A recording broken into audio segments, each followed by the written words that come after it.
Hi Scott, I'm Zara from the upcoming. Lovely to speak to you today. Congratulations on this fantastic series. So what was it about it that drew you to kind of want to make an adaptation for screen from the books? Well, it's a great story and great characters, and I really just fell in love with them all when I read the book, a dozen or so years ago, and really had always thought it would make a terrific series and the people that you'd want to spend a few years with at least.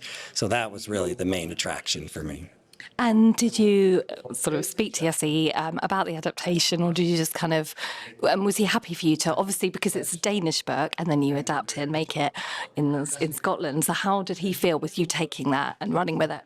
He was fine with it because it had already been adapted in Denmark. So he said, "Do your own thing.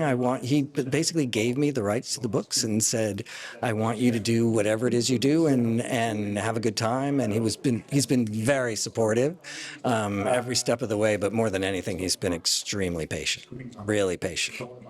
And can you talk about the casting for this, and obviously having Mark in the lead role? Can you tell us what the choice was for that? Matthew was somebody I'd always wanted to play. We'd worked together, and I knew he was going to be great. So he was someone I kind of latched onto early on.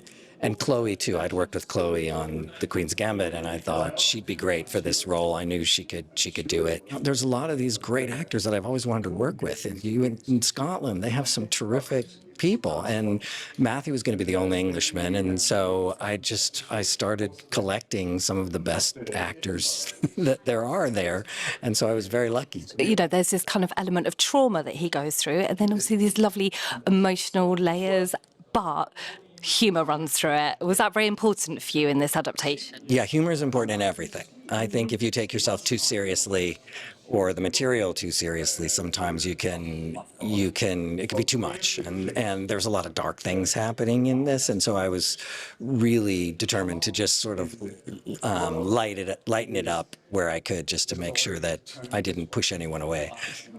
And you talk a little bit about the set. Obviously, it's quite surreal and very immersive as well. And you've got the grit of kind of Scotland as well as a backdrop to that. Were there any kind of challenges or highlights for you? Well, Edinburgh's a beautiful city, so living there for 6-7 months was a treat for me, and I loved it. And shooting there was amazing because everywhere you point your camera, there's something beautiful to see.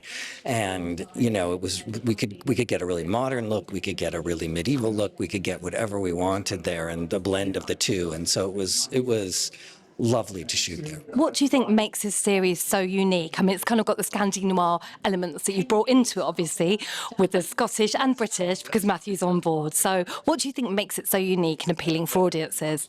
Characters. The characters are all really unusual and specific, and you kind of want to stay with them. You want to be with them for the whole time. So that's really the part for me that I think is the most unusual, because these stories have all been done, a lot of these procedurals, and so to do it and find really good character, that for me was the treat. Thank you very much for speaking to me. Thank you.